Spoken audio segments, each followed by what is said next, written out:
everybody. Welcome to episode 2 of the Feral Fandoms podcast. And today we will be talking about K-pop demon hunters. Who are you? I'm only James, romance author, Yeah, you are. fandom architect, teacher, Clock. and I'm here with Shannon Azell, who is Her PA. And among other things, wife, mother.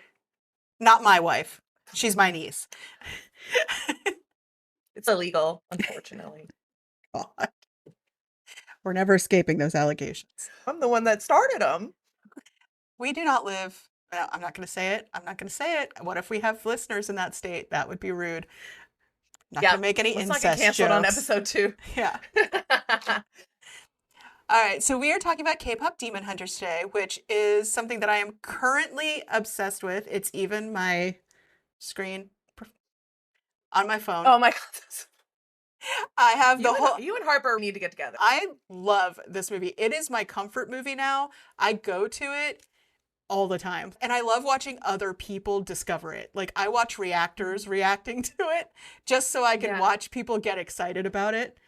It's another thing I like about it is that Netflix did not expect it to go off the way that it did. And I think that they underestimated, one, how great the music was, and two, how big K-pop is. And even in my house, nobody knew K-pop anything.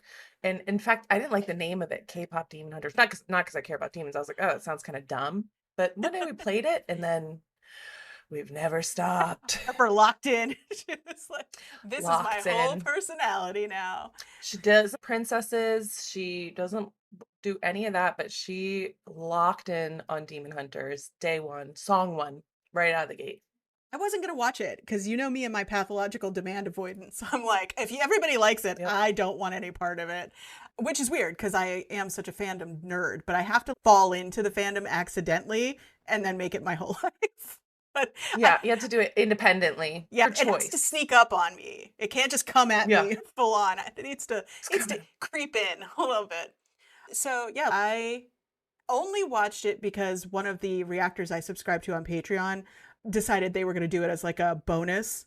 And I was like, whatever. They're watching it. I might as well. It was like Friday night or something. And as every Friday night, I was doing literally nothing except vegetating in my bed. And so I was like, whatever. I'll watch it. 2 minutes in, I was rolling. I was laughing so fucking hard because the comedic timing in that movie is fantastic. It is so good.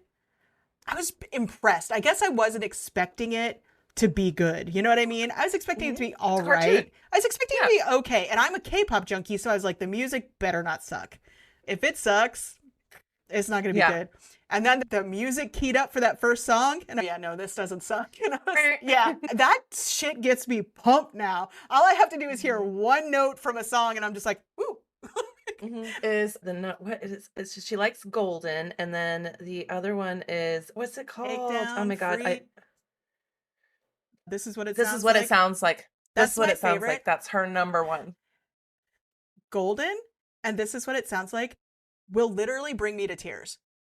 I do not know what it is in that music that there are certain lines that immediately hit some weird note inside of me that all of a sudden I'm like, I can't even sing it in the car without getting choked up. And that doesn't happen to me. I am dead inside. I am listening dead to Harper, inside. like in her little 4-year-old voice, like when she's on the swings too. It's so cute. It's cute. So cute. Yeah, she has a problem with Saja boys. And so Lincoln, my son, always wants to listen to My Idol. Yeah. She said those are the ops for life. Okay. So you gotta love her, man. Well, she's an Aquarius, man. She keeps that shit for life. Yeah. So he wants to listen to My Idol or Soda Pop. And she's like, no, only Huntrix. Yeah. My Idol is such a great song, though. It's a bop. For sure. My soul so quickly at that concert. Well, the best part of My Idol is when you listen to the lyrics, it's a metaphor. It's a double because you're not only talking about demons stealing souls, you're talking about what happens when you get into a K-pop fandom.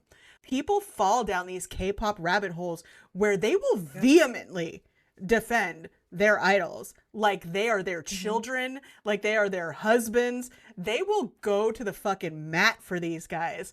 And they'll just be like, how dare you besmirch the name of my idol? And even when they get arrested, when they get caught doing something really bad, there's still these apologizers who are just like, no, you don't understand. It's weird. It's a parasocial relationship, essentially. And K-pop does it better than anybody else because they mastered the art of making people feel like they know the idol, because their idols can talk to them on Bubble, their idols can talk to them on Fans, and they have this neat little feature where it will say Y/N, which stands for your name. So it knows, the software knows your name. So all the idol has to do is type in Y/N, and now it looks like he's talking directly to you. And especially for younger It would girls get and me. kids, It yeah. would get me. And, well, Chris, dude, if Michaela had Bubble and she thought Chris was talking directly to her, both her spouses would be long gone. Long gone. Because she is obsessed with Bang Chan from Stray Kids. Like, she's like, that's my husband. And you know what? He's everybody's husband. He literally says, I'm Stay's husband. Stay is the fandom name. And they do it on purpose. And, but I'll talk about it more when we actually break down the actual K-pop fandom. Well, to just bring in it back general. to the something that you did that I think is similar is sometimes only host a question and answers on her Patreon with her characters. Yeah. So people will submit questions and then Martina answers as if she is the character, I guess, because they exist in her brain. And I think that's one of their favorite things that you do. And it's so funny. Little disclaimer. You will hear her refer to me as Martina, which is my real name. You'll hear her refer to me as Only, which is my pen name. And sometimes you'll hear her refer to me as Nin, which is just some weird shit my family calls me. So Sorry. all of those people are me. So just don't get confused. I've been standing her since I was born. Since you were born. Yes, that's right. Actually, we were ops for a little while. We were ops for a while. There was a time when we would fight over literally anything.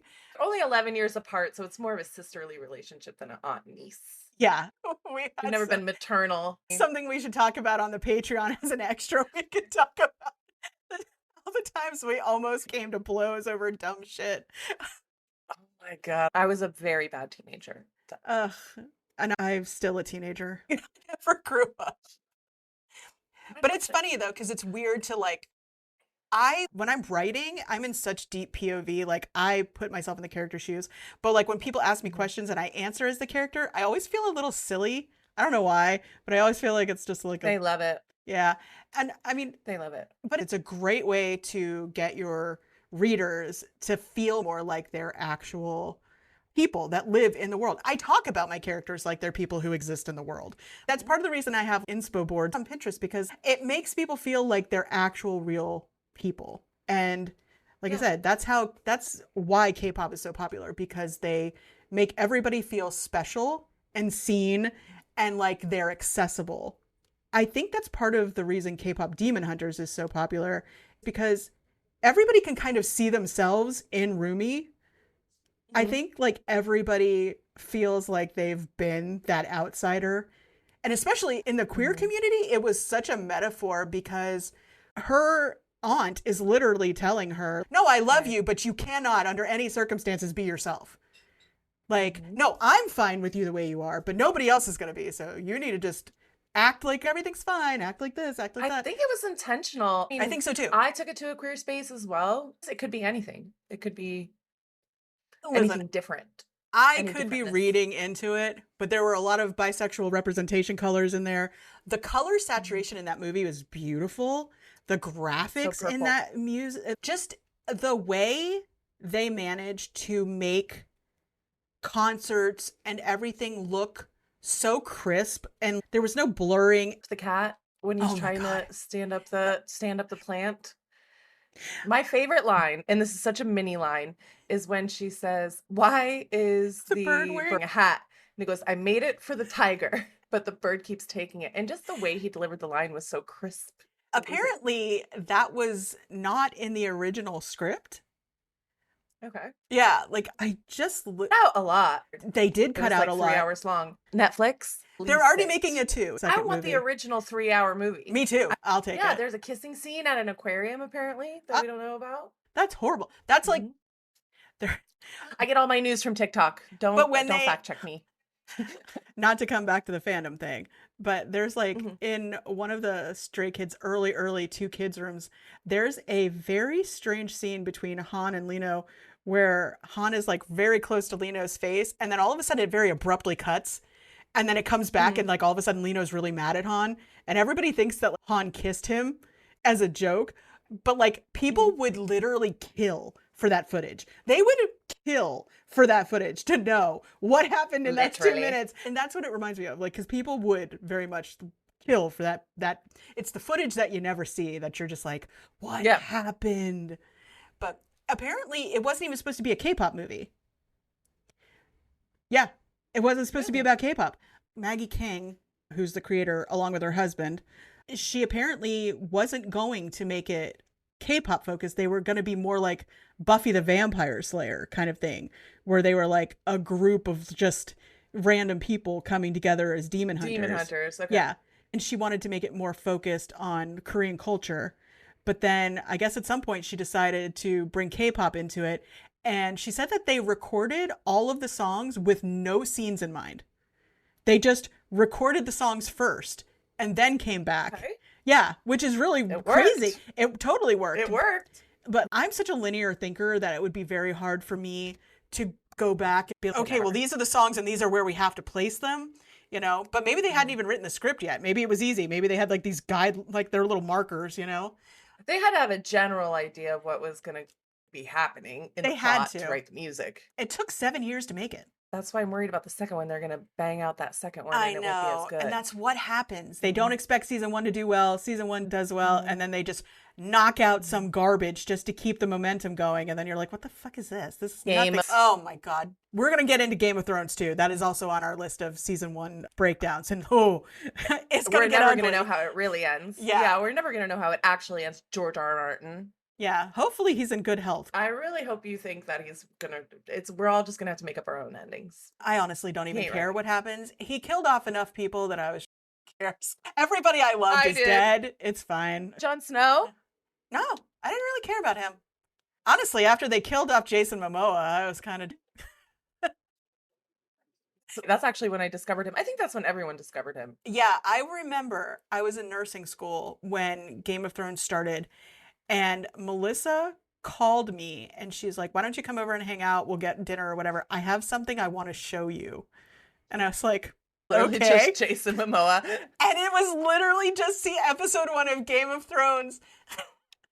It was just Jason Momoa on screen. And I was in. I was like, yeah, shit, sign me up. For you telling me about it and then obsessed. Yeah, the most genius thing about Game of Thrones is that they bring the White Walkers in on episode 1 and then they don't talk about them again for 9 episodes. Yeah, you forget about it. Forget about Pushing people out when windows. Your main character. Yeah, your main character gets murdered. I love the memes. Hey guys, remember when we thought Ned Stark was the main character of Game of Thrones? Oh my God, I could get emotional thinking about Sansa getting reunited with Jon Snow like they're real people, as if they're real people. None of the Stark children reuniting. And nothing good ever happening to them. Nothing good happens. My favorite scenes are probably Arya, but when she kills all from the Red Wedding, those people. That part. Anytime Daenerys says Dracarys and then she just sets a bunch of people on fire, it really just soothes something in my soul. Yeah. We'll get to that. K-pop Demon Hunters. K-pop Demon Hunters. That's what we're here to talk about. Yeah. I will say. Well, they need more merch. I'll tell you that they are fucking up on their merch stuff. I need legitimate dolls. So far, there's only generic ones because before Christmas gets here, they need to step up their game. Netflix, dial in. We get it. The shirts, fine. Yeah. We've got the shirt. We got the blanket. I need legitimate toys. I want Pop Funkos. Do we have Pop Funkos yet? I don't know. I was looking for more kid stuff. Yeah. But I personally, as somebody who collects, I want the Pop Funkos. Yeah, there's Pop Funkos of your characters. Oh, yeah. That I know. Yes, you do. I don't know much, but that I know. I will say. For purchase. My favorite part of K-pop Demon Hunters is when Gino goes to Guima and he just says that he's basically going to make a demon boy band. And he's like, do you really think that'll work? And the music starts and everything goes into slow motion. And then the two demons are like, oh, yeah, no, that'll definitely work. And I love how their real voice actors look like these motherfucking characters. It's crazy. Looks like Mira. So, and did you see she wore the bag dress? No. If you look her, she wore it in person. It looked so good on her, but she wore it to some Netflix, I don't know, some award thing, and she wore it just like in the movie. So crazy. Well, they're playing into it. Yeah, into it as they should. I was surprised when I heard Arden Cho was in it because I haven't heard her name since Teen Wolf. Because they did her real dirty in Teen Wolf. I never watched it. Well, we're getting into that one too, so I'm going to give you all kinds of tea about Teen Wolf. Very Cliff's Notes version of this is she was in season, I want to say 4 and 5 of Teen Wolf, and then Teen Wolf screwed the pooch. They ended up getting canceled at some point. I think it's season 6, but they came back and did a movie, and they wanted her to be in the movie, but they wanted to pay her way less than everybody else. And so she basically told him to get bent, and she wasn't going to do it. And who is she in K-pop Demon Hunter? She's Rumi. The adopted mom lady? No, she's Rumi. Oh, she's Rumi. Yeah, she's the voice actress for Rumi. Wait. Isn't Teen Wolf an old show? Isn't Teen Wolf a super old show? No. Oh. 2011-ish? 12? How old is this? She's probably in her 30s. I'm going to kill myself. Yes, I will be fact-checking on air. I want to get somebody this has to fact check, live fact check. Yeah. We're not the government. We want to be. We just make shit up. She's fucking 40. She is crazy. 40 years old. Girl, I literally thought she was 22. Skincare routine. It's, yeah. You know what? Being white isn't all it's cracked up to be. I'll tell you what. I'm sick of it. I'm over it. I will tell you, and this is definitely probably not going to make the main podcast, but when I went to the mall, I was the biggest sucker because I don't know if you've been to the Concord Mills Mall, but it's one of those malls where people yell at you because they're wanting you to buy shit. But I haven't been to a mall in 10 years. So everybody was like, oh my God, I love your tattoos. Oh my God, I love your hair. And I was like, huh? You know me, because I can barely hear as it is. Like, I'm old and I'm deaf. And I'm like, huh? Yeah. And so, like, as soon as I make eye contact, obviously they're like, ha, I got you, bitch. Let me straighten your hair. Right. So this girl calls me over to her because she wants to give me a sample. And she's doing skincare, right? And I swear to God, she looks at me and she goes, what are you doing for those lines under your eyes? I have a 20-step skincare routine, but fuck you. And the one girl goes, how old are you? And I was like, I'm about to be 49. And she was like, oh. She's like, girl, I thought you were in your 30s. And I was like, yeah, I don't need your skincare. But I did sell them my books. They tried to sell me $600 worth of skincare, and I sold them my gay romances. One thing about Only, I'm trying to remember to use that name, is anytime she spends money somewhere, she's also selling them the books. Listen, I gotta justify my shopping addiction. I got another Necessary Evils hardcover bundle alternative. Yeah, that's coming soon. I haven't told anybody. I'll tell you guys right now. Oh, and then I'll tell everybody that I have a special announcement in episode 2, so they have to listen. But we are doing artist editions of Necessary Evils that are already, all the artwork is already done, and it's going to be foil slipcases. It's going to have all of the sprayed edges and everything. It's going to be gorgeous, and it's with an artist that everybody has been begging me to do a collab with. So that's coming soon, but I haven't told anybody. Not until we get the unhinged boxes. And those would be always available, so not limited edition, just alternate. Right, those will always be available. Yeah, because people get big mad when they're not always available. But the limited edition is what it is. Special edition. Special edition, limited edition. It covers. People get confused between alternate deluxe. Deluxe usually is always available, but special edition. Yeah, exactly. I'm not doing it again. Yeah, no, Shannon's putting her foot down. But I will say, like, that's part of the beauty of, like, having readers that are as addicted as they are is they get that feeling of, well, now I have to buy it. And I tell people, it's not Pokemon. Ask for it. You don't have to collect them all, you know? Buy the ones that speak to you and you're just, oh, that cover's beautiful or whatever. Because I do collabs with book boxes and stuff like that. And I think that once you've managed to hook your readers to the point where all of your characters are just like super important to them, then they'll buy everything. Look at, like I said, K-pop Demon Hunters. You're mad that they're not selling you more shit. Like, need more shit to buy. Yeah, give me more shit to buy. The readers ask for this stuff. It's never a cash grab, really, because let's say we were a little bit late putting out the Halloween standees or putting them up for sale. You know what I mean? Not even shipping them. And people were, hey, is there going to be, because they want to see what character is it, you know, or what couple is it going to be, because she's just different couples every year. And they look forward to that stuff and they decorate their setups. And if you go into her Facebook reader group, they have some really cool setups, all for Necessary Evils. And then that leads into them getting her other books that they wouldn't have read. You know, her crack is the any. That's the bread and butter, and then they read everything after that. Necessary Evils is definitely the series that grabbed the gateway people, drug, even though it's not the first series in the books that I did that kind of were just meh, like as far as readership, like good reviews but not any kind of rabid fan base. Those books really should be read first, but they don't have to be. But all of my books are linked to each other.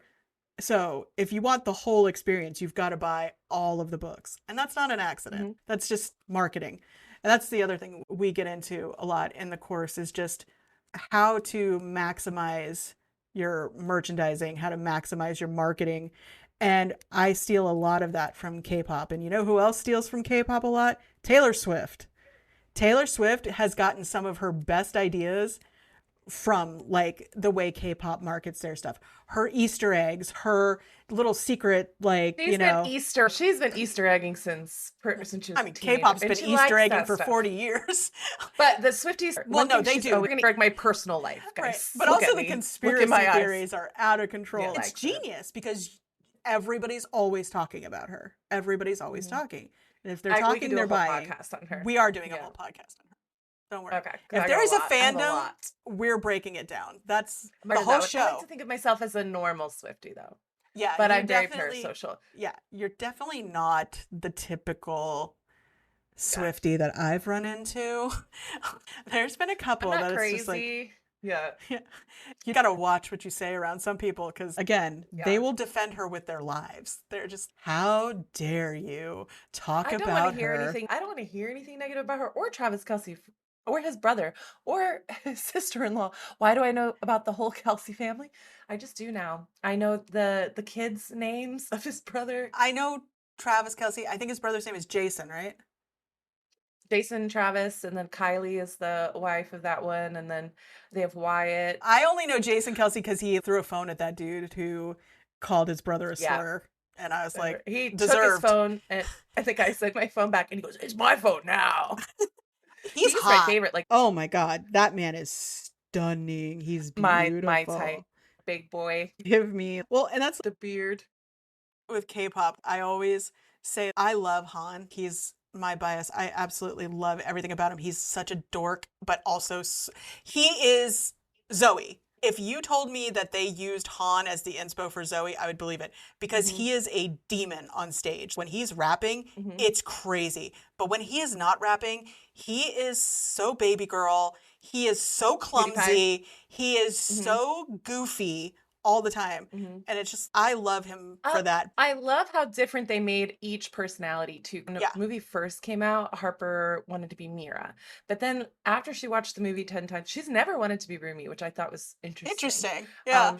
She wanted to be Mira? Zoe. First it was Mira. Then it was Mira for a while. She switched to Zoe, and that's who I don't know. I love Zoe. Something resonates. Yeah, something resonates. I think for each of those two characters. I get Mira because Harper's tough. Yes. Harper's not letting anybody talk shit. Harper, she'll shut that shit down. She's 4. She's just like, absolutely not. But it's funny that she wants to be Zoe because Zoe is kind of goofy and, quirky. carries around her little notebooks. I love Han, but if I was to pick somebody to date out of Stray Kids, my type, it would probably be like Changbin. He's buff, he's beefy, you know. He never wants to show his abs because he says he's fat, which he's so not. But even if he was, it wouldn't matter because he's got those big arms and that perfect chest. You know, you've seen the guys I date. They always have perfect arms. They look like they could beat somebody's ass, but they're never really skinny. She likes a big boy, big dog. Yeah. Scary. I need somebody to defend me. She likes a scary dog. I do. I used to anyway. Apparently. Yeah. It's my only requirement, apparently. Yeah, you really did go for you. Every single one. Alex is good looking, though. He's a good looking guy. And he looks like he could kick somebody's ass. Tony wasn't bad looking. Oh, sorry. We're veering off course again. We're literally just having a FaceTime call right now. Almost turned my microphone off again. Once upon a time, we used to record in an actual podcasting studio, like professionals, but our lives are too busy for that. So I'm doing it from my office. She's doing it from her office, and we're just hoping for the best. So I thought 2 kids in school and not home with me would create more time for myself. It's not been the case at all. I'm just dropping people off and picking people up places. It never ends. He does music lessons and a job. Yeah. Readers. I think there's something wrong with my email, by the way. Yeah. That's literally impossible because it's 12 o'clock. I would love to think that I'm that up to date and they don't need anything from me, but there's no fucking way. There's no way. There's $13,000 in sales, and there ain't no way I didn't fuck at least something up. Just kidding, guys. I'm very professional. Buy books. She's super profesh. Super profesh all the time. But yeah, so let me see what else I wanted to talk about.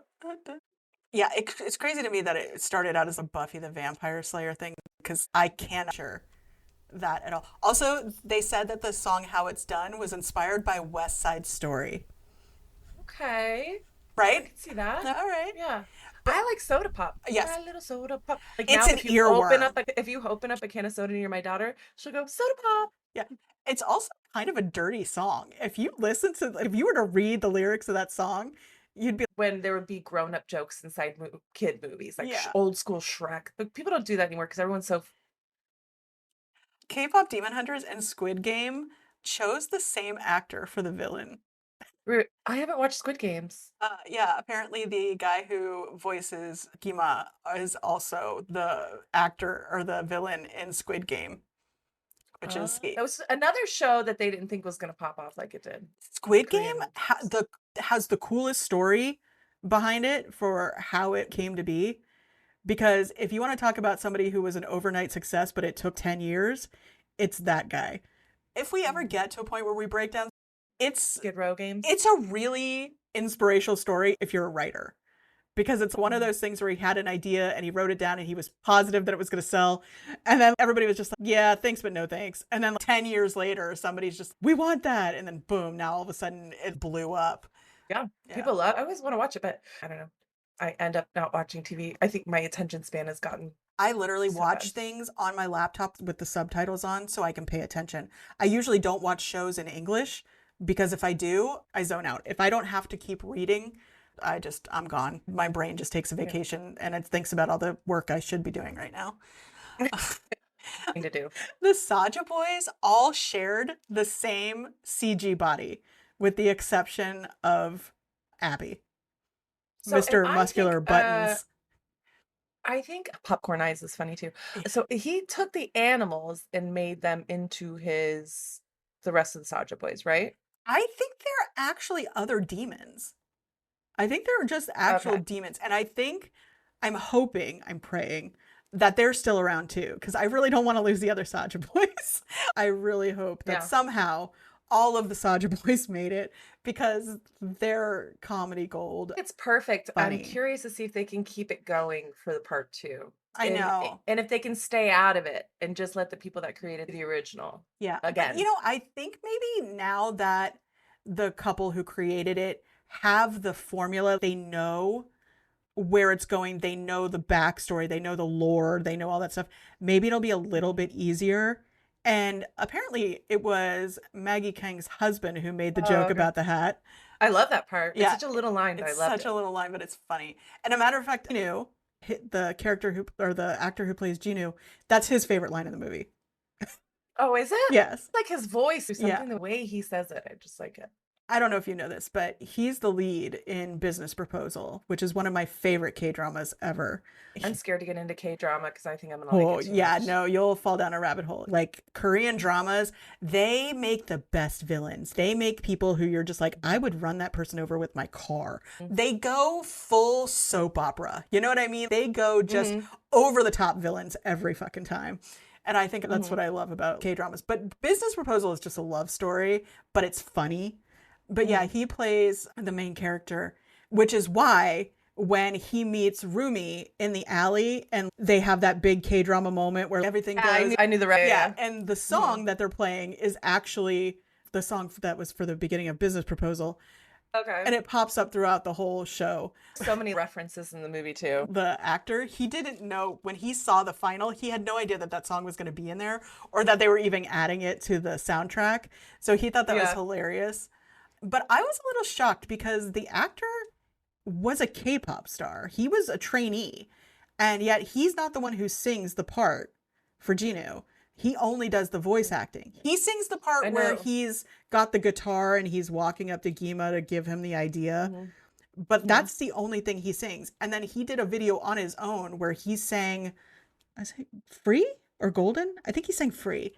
And he's got a beautiful voice, but I was really shocked because he almost debuted with GOT7.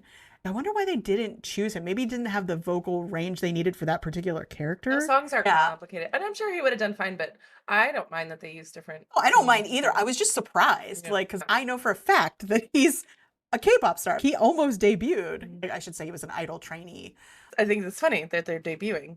Debutantes. Like debutantes. Well, I mean, honestly, they're all kind of debutantes. Let's be real. They're a little high maintenance. Oh yeah, here's where I just saw them say that they deleted part of the romance between Rumi and Jinu, which is how dare you. Great. I just want the original cut. Just before you make part 2, just release it. We'll watch it. It's still #1 on Netflix right now. Come on. They said that no show or movie has lasted longer than 27 days at the #1 spot, except for K-pop Demon Hunters, which is crazy. And even now, when I checked the other day, it wasn't #1, but it was still in the top 10, and it's been months and months, and it never leaves the top 10. When I load up Netflix, it's K-pop Demon Hunters. Girl, again. My girl likes it. I did laugh though, because when they show the top 10 chart and they show Huntrix being in the lead, and Twice is the K-pop group who does Takedown. They're the ones who sing it at the end. And that's a cute little Easter egg that they hopped in there for, just for funsies. They do a lot. There's a bunch of references in there. And it has a cult following. And a lot of it is all children. And the movie's genderless. All the little boys in kindergarten know it. Lincoln likes it. Yeah, it's genderless. A lot of the reactors, most of the reactors that watched it are men, that I watched. And they were like, at first they were just kind of like, But as soon as that first joke hits, everybody kind of goes, oh wait, no, this could be entertaining. And then the music starts and everybody's like, well, damn. It is really good. Yeah. And it's funny because when they're like, oh no, don't mess with our fans, and that is such a K-pop thing. Harper wants to try different noodles. She wants to try those cup noodles. Oh God. Napalm was. I love Mommy, ramen. What's napalm? Yeah. That's my favorite line. When I sing that thing, ramen, obviously. That is my favorite line. My napalm era. Yeah. Mommy, what's napalm? Well. Oops. Promise to use this information for good and not evil, please. What I did find interesting was that Maggie King was saying that the animation for making the actors look like they're speaking Korean was the hardest part. She said that if you watch really carefully, they round the corners of the characters' mouths when they're speaking Korean to make it look more like they're actively how you speak Korean, because it has such a vowel base to it. I never noticed that, but it does make sense though. They move their mouths differently. Yeah. And it took me a couple listens to even know they were speaking a different. Mind you, the first time I listened to it, I was cooking, just happy they were distracted. And then me and Alex both did the dad move. Where you stand and watch with your arms folded. Not really watching it. And I'm like, damn, okay. And then come back over. And then the next time I'm fully sitting down, like, all right. I also love the Easter eggs in the movie. It took me 3 watches to realize that when they do the joint signing, when they walk off and all of a sudden they're all like so tired, it's because they were Yeah. sleeping overnight outside in the sleeping bags. When they show the line, that's them in the sleeping bags. So everybody but Ginu had to sleep there. The only person actively sleeping is Ginu. If you look, everybody else is like not sleeping. Ginu's wide awake. Like, it's just little things like that, little details like that make it chef's kiss. They really thought of everything. Which is why did they cut it? Maybe they just didn't think the movie was going to be. They didn't. They were like, no, we got to make it fast. They it. probably thought it was going to be good for kids, and kids have a short attention span. Not as short as adults, apparently. But kids have a short attention span, so they might as well just kind of, make sure. Oh, God, sorry. Earthquake. No. Yeah. But it bums me out, though, because I would watch 10 hours of that and give me all the music. They just need to release it. I'm so red. Yeah, they need to release it. I am also red, but I use a color correcting foundation so that I don't look red on camera. And also I have a light that makes me look less red. I don't look like that in person. Oh. See, I just have to go with the sun because of where I am physically in my home. If I didn't do all of these things to feel better, I would never put myself on camera, which I'm trying to be better about. I'm trying to be better about it. I think you look cool as hell. Thank you. I don't feel cool, but thank you. As soon as I saw you, I was like, hey, you look cool. So we should probably wrap this up. Please, please, please, please, please rate, review, subscribe. If you want to know more about how to create your own fandoms, check out our Patreon. If you want to just hear more of our rambling, you can join at the $5 level. If you need tech help, you can join at the $10 level. And if you just want to take all the courses but not pay the price for it, you can pay at the $25 level and get everything dripped to you a week at a time. Next week, we'll be breaking down Twilight. Be prepared. Bring your glitter. We're going to get into the Hoa Hoa Hoa calendar. So we'll talk about that next time. But thanks for listening. If you made it this far, thank you, thank you. Let us know in the comments if you really, really love K-pop Demon Hunters. And us. And us. And me. And also get in the Discord, talk about K-pop Demon Hunters. Let us know what you think about that. And again, Linktree, linktr.ee/theburnedOutMuse will get you to our Discord, our Patreon, and all that other good stuff. And we will see you next time.